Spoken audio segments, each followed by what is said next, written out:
When John Frusciante was 18 years old, he joined the Red Hot Chili Peppers, one of the most famous bands in the world. He worked hard from the start and is now seen as a modern-day guitar god. He accomplished that all by himself. Imagine what he could have done with the help of ISM. Hi, my name is Carol Gonzalez, and this year I'm an ISM 2 student studying music composition and production. So my mission this year is to become more knowledgeable about music production, theory, and performance under the guidance of a music professional. I hope to not only better my technique and knowledge about my primary instrument, which is guitar, but I hope to also learn about different instruments. I also hope this year is going to prepare me for college, as I am going to be studying music. So composition is pretty much just a fancy word for writing music. I'm in a band called Manifest Destiny's Child, and I obviously write music there. So here are some examples, of, can you go to the, yeah. And then can you go to the, yeah.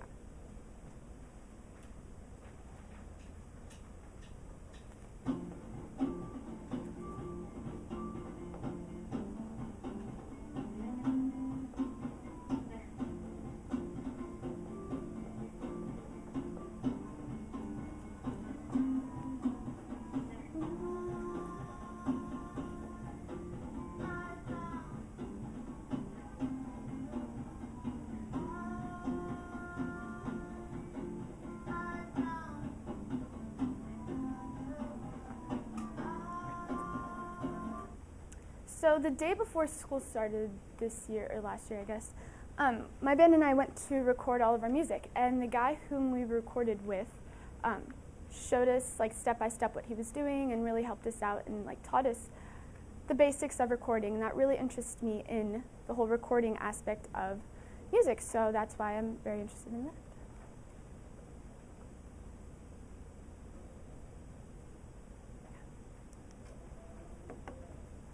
So in ISM, there's two ways of learning. The first one is through research, through articles, magazines, things like that. And the second one is through primary research, which is actually going and learning hands-on from people. So the first interview I went on was with Saxon Lewis. I've known Saxon for about 2 years. He's a teacher at School of Rock, which is an after-school program, which I attend. He's in two bands. One is Ether After, and the second one is Post Palace. I got the chance to see Ether After over the summer, and they were amazing. They're like a prog band. And I got the chance to play with Post Palace over the summer, which is more of like an indie alternative band. He is one of the most sought-after teachers at School of Rock, so it was very cool being able to see what makes him so sought after. And he's in the Dallas music scene, which is a little bit different because I'm mainly in the Denton music scene, so it's cool to see a different side. The second interview was with John Housewright. He goes by John Tipton, that's a stage name.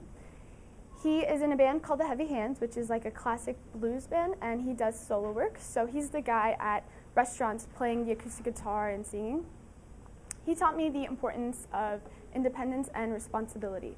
The more independent you are and the more you rely on yourself and don't have anyone else with you, the more responsible you have to be. He doesn't have a manager or anyone to help him book shows or anything like that. He has to do that all by himself. So he also has to remember to do things like taxes and send thank you notes and things like that. So.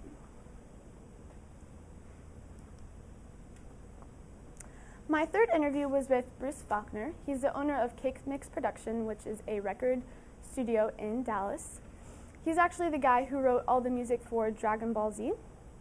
And he is classically trained, so he went to college for music composition, and he learned music theory and all the classical side, and as opposed to all the other ones before him, all the other people I went on interviews before him hadn't done that. They just kind of taught themselves. So it was really interesting seeing that side because as I mentioned, I'm going to music school, so I'm going to be having to learn the more classical side. So. My fourth interview was with Matthew Medlock. He's the owner of Legacy Music Group, which is another record studio in Deep Ellum. And he is strictly music business, so he plays a little bit of piano, but he mainly works on the business side. This whole time I've kind of been shying away from the business side because I've never wanted to like work in a cubicle and do things like that. But he showed me that that's not what it is at all. It's just more the relationship with the artist as opposed to like the relationship with the music. My fifth interview was with Brack Cantrell. He is a multi-instrumentalist, so he plays guitar, bass, drums, he sings, but his main instrument is drums, I would say. He's a teacher at School Rock also. He's a performer. He's in too many bands to name right now. And he is the owner of Dojo Baby Records, which is a record studio based out of Denton. Something really interesting I found with Brack is that he is doing the exact same thing that I want to do. Like in college, he went to UNT, he majored in music with an emphasis in classical guitar, which is exactly what I want to do. And I hadn't met anyone up until this point who had done exactly that. So it was really cool having him giving me advice and telling me how it's going to be and stuff. He told me it's really hard, but if I really am dedicated and passionate about this, then I am going to be able to do it. My sixth interview was with Todd Cottom. He's the owner of 50/50 Studios, which is another record studio in Dallas. Something he really opened my eyes to was trade school for recording. I'd never thought about going to strictly a recording school just to learn about that, but he really opened my eyes, and I've been really investigating that and trying to see if maybe that's for me. If I really like recording, I think I might do that in the future, but I'm not sure for now. And then my seventh and final interview was with Eric Delegard. He is a producer, engineer, and owner of Real Time Audio. He's actually my mentor. And he taught me the importance of being able to do everything, really. I told him that I really like producing right now, but I'm also in a band and I love performing and writing. And he told me there's no reason I wouldn't be able to do all of that. The more I make myself valuable to people, the more they're going to want me because I'm going to be able to do a lot of things. So I think I'm going to do as much as I can in the future. So for my original work, I wrote an EP with 4 prog songs and 1 classic rock song. Each song is written in the style of someone else, so I'm going to have one that's like Pink Floyd-y, and then I have one that's like Led Zeppelin-y, and one that's even inspired by Saxon Lewis, one of the people I interviewed, because he's just been super inspirational to me. And it's kind of a concept album, although it does not have lyrics. The title kind of keeps the concept going, and you can really hear in the music the story that I'm trying to portray. So the first song I did it's called Journey to the Gates of Canyon. This one is Omar Rodriguez Lopez inspired. So he's the guitarist in the band the Mars Volta and At the Drive-In. So I really tried to have this whole song be really like him. So the chorus is mainly like the Mars Volta. I have fourth harmonies, which is super like metal proggy.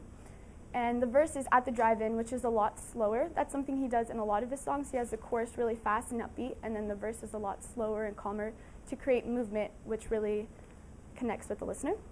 And I actually wrote this song for an old band that I was trying to start about a year ago, and I didn't end up using it, but I used the chorus from the song I wrote, and I used it for this. Yeah. So the second one is Feminist Princess Don't Need Saving.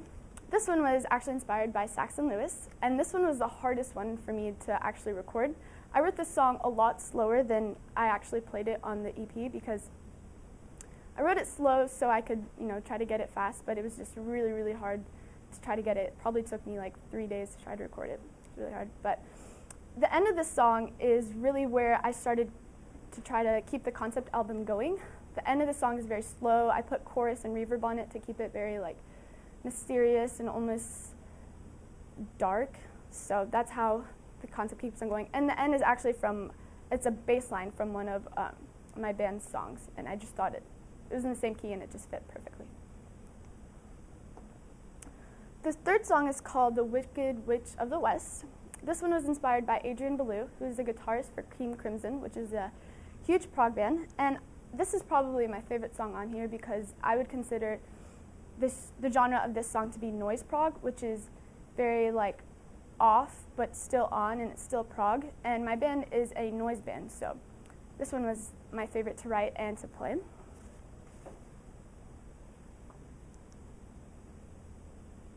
The fourth song is called Outside the Wall. So my favorite concept album of all time is The Wall by Pink Floyd. This Outside the Wall is the last song on Pink Floyd's The Wall, so I decided to name this that. This song is inspired by John Frusciante and Dustin Fleming. John Frusciante is, as I mentioned, is the guitarist of the Red Hot Chili Peppers, and he's my all-time favorite guitarist. So he influences me a lot in what I do, but I decided to make this song specifically more like him and Dustin.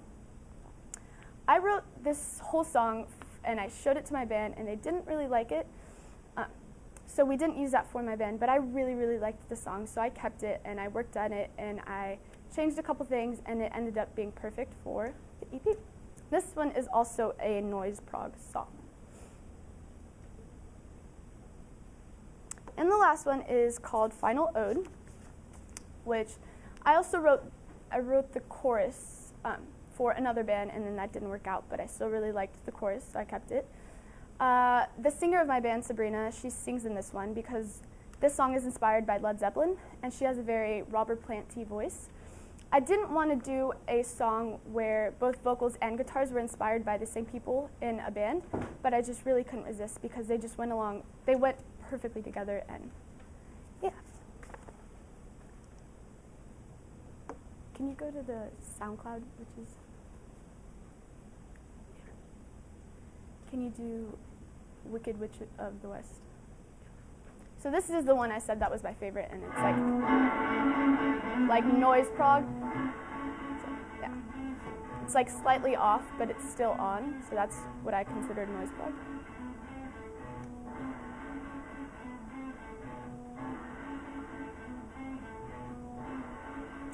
Can you go to Feminist Princess? Don't need saving. Doesn't need saving. That one, yeah.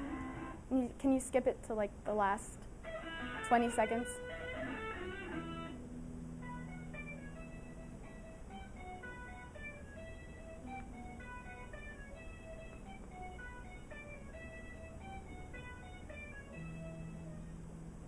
So that's the part I said that is a bass line to one of my band songs, but it's also, that's the part that keeps the concept album going, in my opinion, because it really, it's very, as you heard, it has chorus and reverb, so it really keeps it going, and it's very nice and happy, or mysterious, I guess. So I want to leave you with this, which is a quote by Plato, and it's one of the main reasons I play guitar and music. Music is a moral law. It gives soul to the universe, wings to the mind, flight to the imagination, and charming gaiety to life and everything. Thank you.